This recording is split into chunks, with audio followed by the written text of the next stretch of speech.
पिछले कुछ महीनों से हम लोग देख रहे हैं कि दिल्ली की चुनी हुई सरकार के मामलों में एलजी साहब का हस्तक्षेप दिन ब दिन बहुत ज़्यादा बढ़ता जा रहा है और ऐसा प्रतीत होता है इस हस्तक्षेप से कि दिल्ली की चुनी हुई सरकार के कामों में बाधा पहुंचाई जा रही है, जिसकी वजह से दिल्ली के लोगों के जो ज़रूरतें हैं, जो सपने हैं, वो पूरे नहीं हो पा रहे हैं। उनके काम रुकते जा रहे हैं। उन्हीं मुद्दों पे चर्चा करने के लिए आज मैं एलजी साहब से मिला था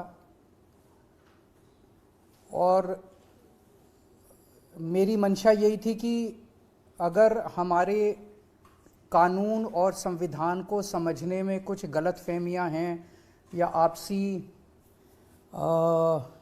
डिफरेंसेस हैं समझ में, तो उसको सॉर्ट आउट किया जा सके, हम लोग एक ही पेज पे आ सकें।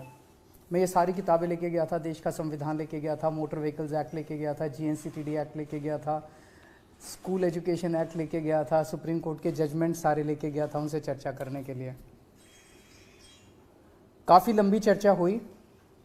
हम लोग जानते हैं कि दिल्ली में दो सब्जेक्ट्स हैं, दो किस्म के, तीन सब्जेक्ट्स हैं, पुलिस, लैंड और पब्लिक ऑर्डर। संविधान में लिखा है कि ये तीनों सब्जेक्ट्स पे सारे निर्णय लेने का अधिकार एलजी साहब के पास है। इन तीनों को हम रिजर्व्ड सब्जेक्ट्स कहते हैं कि ये एलजी साहब के लिए रिजर्व हैं ये तीनों सब्जेक्ट्स। इसके अलावा बाकी सारे सब्जेक्ट्स, शिक्षा है, स्वास्थ्य है, बिजली है, पानी है, सड़क है, बाकी सारे सब्जेक्ट्स दिल्ली सरकार, दिल्ली की चुनी हुई सरकार के दायरे में आते हैं। इनको ट्रांसफर्ड सब्जेक्ट्स कहा जाता है कि ये ट्रांसफर कर दिए गए हैं चुनी हुई सरकार को। तो मोटे मोटे तौर पे रिजर्व्ड सब्जेक्ट्स तीन हैं जो कि एलजी साहब के पास हैं और ट्रांसफर्ड सब्जेक्ट्स जो हैं वो दिल्ली की चुनी हुई सरकार के पास हैं। 4 जुलाई 2018 को सुप्रीम कोर्ट की कॉन्स्टिट्यूशन बेंच ने, संविधान पीठ ने एक जजमेंट पास किया था दिल्ली की सरकार को लेके, जिसको मैं आज आपके सामने कोट कर रहा हूं। ये जजमेंट है। इस जजमेंट में साफ साफ लिखा है दो जगह। एक लिखा है, the lieutenant governor has not been entrusted with any independent decision making power. तो ट्रांसफर्ड सब्जेक्ट्स में the lieutenant governor has not been entrusted with any, lieutenant governor को इंडिपेंडेंटली कोई भी निर्णय लेने का अधिकार नहीं है। ये संविधान पीठ में लिखा हुआ है। ये दूसरा एक और पेज, ये 231 पेज पे मैंने दिखाया। एक और पेज आता हूं, यहां पे लिखा हुआ है, there is no independent authority vested in lieutenant governor to take decisions. इससे ज्यादा बेचारा सुप्रीम कोर्ट भी क्या करेगा। सुप्रीम कोर्ट ने लिखा है, there is no independent authority vested in lieutenant governor to take decisions other than matters where he has to act as judicial authority.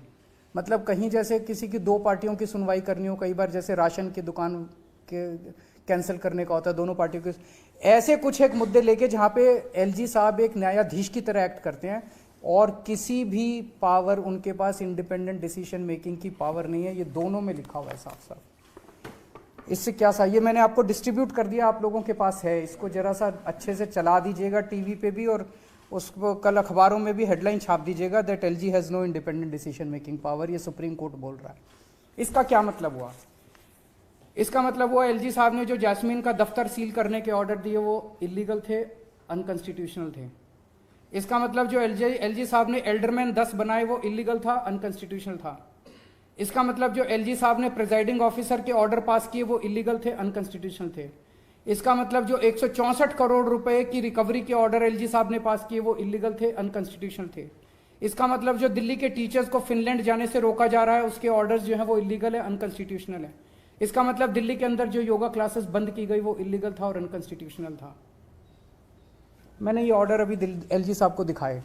मैंने कहा सर ये देखो 2 पेज, ये 2 लाइन पढ़ लो आप। अब मेरे को बताओ, जब सुप्रीम कोर्ट साफ साफ कह रहा है कि आपको कोई आदेश इंडिपेंडेंटली पास करने की वो नहीं है, आज़ादी नहीं है, तो आप कैसे पास कर रहे हो? तो एलजी साहब कहते हैं ये सुप्रीम कोर्ट की राय हो सकती है। तो मैंने कहा क्या मतलब? कहते हैं संविधान में लिखा है कि मैं एडमिनिस्ट्रेटर हूं। एडमिनिस्ट्रेटर कुछ भी कर सकता है, किसी भी विषय पे कर सकता है। मैंने कहा सर इसका क्या मतलब हुआ?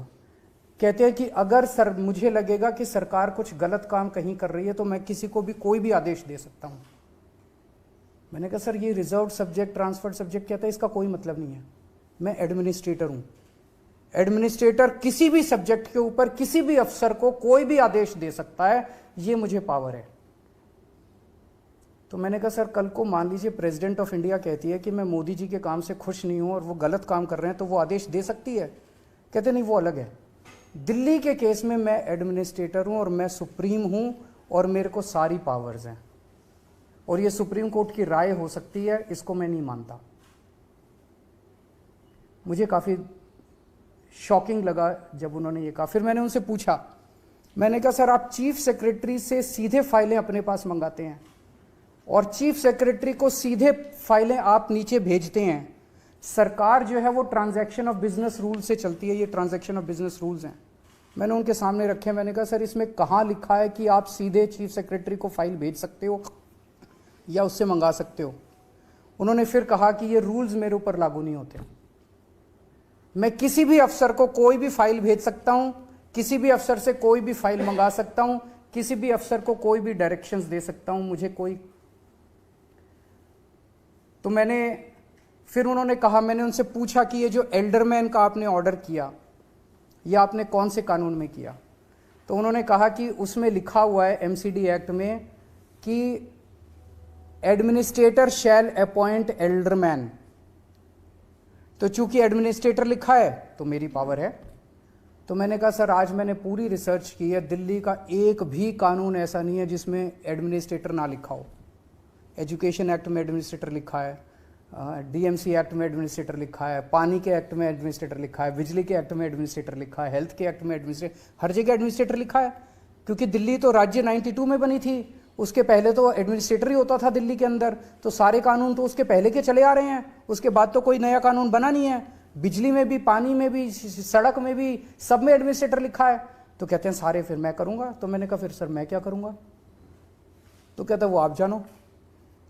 तो चुनी हुई सरकार क्या करेगी? मैंने कहा सर फिर तो ये जो संविधान की पीठ का ऑर्डर है, ट्रांसफर्ड सब्जेक्ट है, रिजर्व सब्जेक्ट है, इसका कोई मतलब ही नहीं बचा, फिर तो सारे काम एडमिनिस्ट्रेटर करेगा।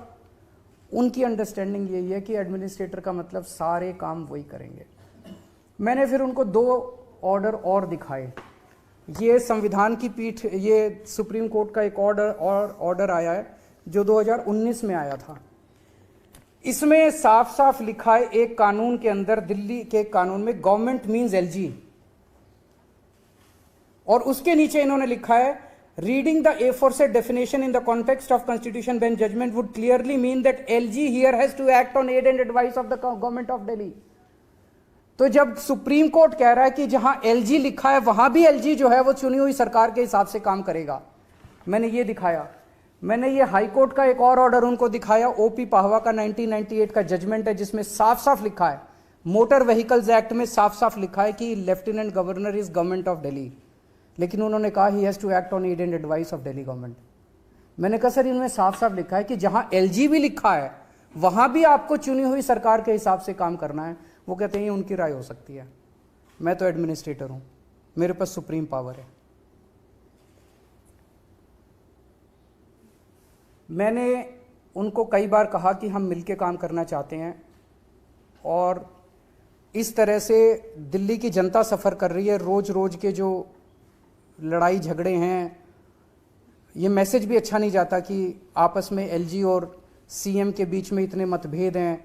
मैंने बार बार उनसे निवेदन किया कि हम मिलके काम करना चाहते हैं सर, हम मिलके काम करना चाहते हैं, इस तरह से चुनी हुई सरकार को आप काम मत रोकिए। फिनलैंड के बारे में मैंने पूछा सर आप फिनलैंड के लिए क्यों रोकना चाहते हो?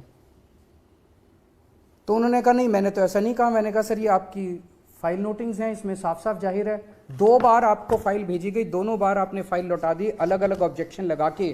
तो जब अलग अलग ऑब्जेक्शन बार बार लगाए जाते हैं तो मतलब यही होता है कि आप रोकना चाहते हो। आपने लिखा है कि it is noted that earlier education department has conducted various foreign training programmes To assess the effectiveness of such programs, department must place on record cost benefit analysis. कि भाई ये जो टीचर बाहर जाएंगे इसकी कॉस्ट बेनिफिट एनालिसिस। मैंने कहा sir, इस देश का सैनिक अपनी जान देता है, मुश्किल से 50-60 हज़ार रुपये महीना उसको तनख्वाह मिलती है।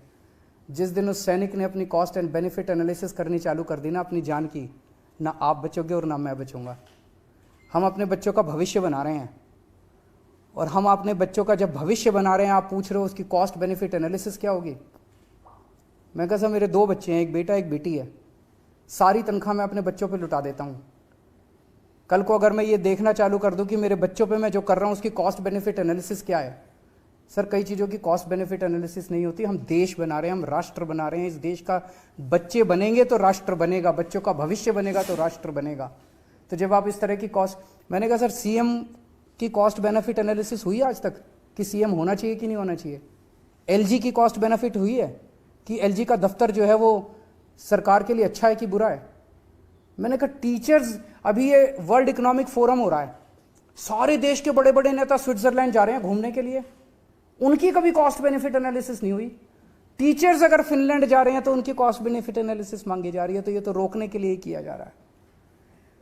मैंने उनको फिर बताया कि पिछले 3 महीने में लगभग सभी डिपार्टमेंट्स में सारे ऑफिसर्स ने सारी पेमेंट्स रोक दी हैं। दिल्ली सरकार में जल बोर्ड की सारी पेमेंट्स रोक दी गई हैं।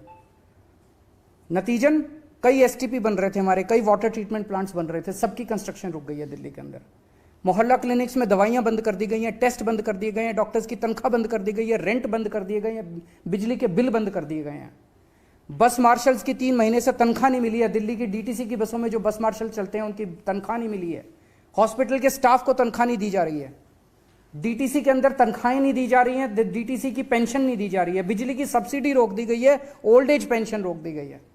अफसरों से जब पूछो तो अफसर कहते हैं कि एलजी दफ्तर से इनडायरेक्टली कहा गया है कि सब कुछ रोक दो।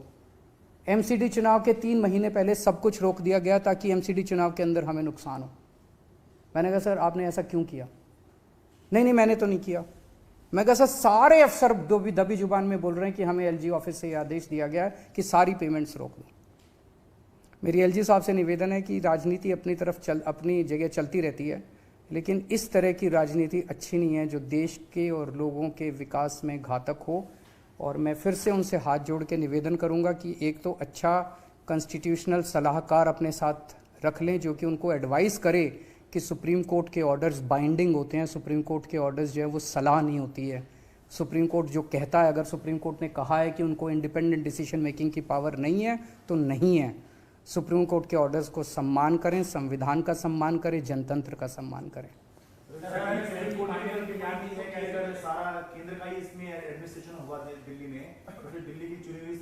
मैंने भी उनसे यही पूछा, वो बार बार, जब उन्होंने 2 बार कहा, एक बार बोला कि मैं एडमिनिस्ट्रेटर हूँ, मेरे पास सुप्रीम पावर्स है, ये शब्द है उनके, मेरे पास सुप्रीम पावर्स है, मैं जो भी चाहूँ, जिसको चाहूँ, जिस सब्जेक्ट पे चाहूँ आदेश दे सकता हूँ। और दूसरी बार उन्होंने कहा कि ये जितने आदेश हैं सुप्रीम कोर्ट की, ये सारे एडवाइस हैं और मैं इनको नहीं मानता। सर, आपके पास समाधान निकलेगा? क्योंकि जो कॉपी आप लेके आए संविधान तो एलजी के पास भी है, तो कुछ समाधान की तरफ बढ़ी है ऐसी मीटिंग? मैं समझता हूँ कि एक तो उनको भी थोड़ा सा समझना चाहिए कि इस तरह से, मैंने उनसे काफ़ी निवेदन किया, हाथ जोड़ के निवेदन किया कि हमें मिलके काम करना चाहिए, हमें एक दूसरे के काम में अड़चन नहीं अड़ानी चाहिए। जनता देख रही है और आने वाली पीढ़ियाँ क्या कहेंगी कि हम जब हमें काम करना था तो हम किस तरह से आपस में इस तरह से एक दूसरे के काम में अड़चन अड़ा रहे थे।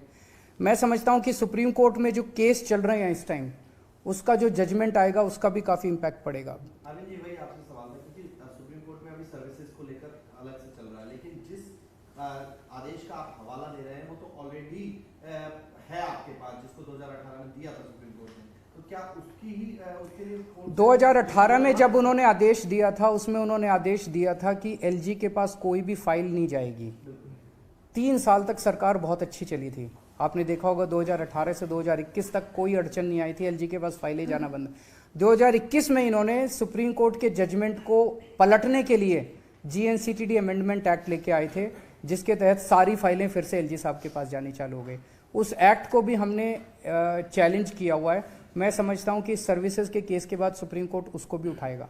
सर, इसके पीछे आपको मंशा क्या लगती है? क्या कानून की समझ होना मंशा हो सकती है या पीछे से उनको ऐसा कहा जा रहा है, आपको क्या लग रहा है? आपको क्या लग रहा है कि अगर एमसीडी चुनाव के 3 महीने पहले दिल्ली के सारे मोहल्ला क्लिनिक की पेमेंट्स रोक दी जाए, जल बोर्ड की पेमेंट्स रोक दी जाए, सारे स्टाफ की तनख्वाह रोक दी जाए, तो मंशा तो राजनीतिक नजर आ रही है, पॉलिटिकल नजर आ रही है कि दिल्ली के कामों को रोका जाए।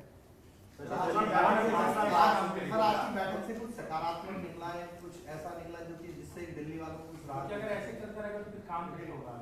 काम होंगे, काम करेंगे, जितने काम कर सकते हैं हमारे हाथ में है। अगर उनके पैर भी पकड़ने पड़े हम पैर भी पकड़ेंगे, जो भी कर सकना पड़ेगा करेंगे, और साथ में जब जब कोर्ट का रास्ता अपनाना पड़ेगा हम कोर्ट का रास्ता भी अपनाएंगे।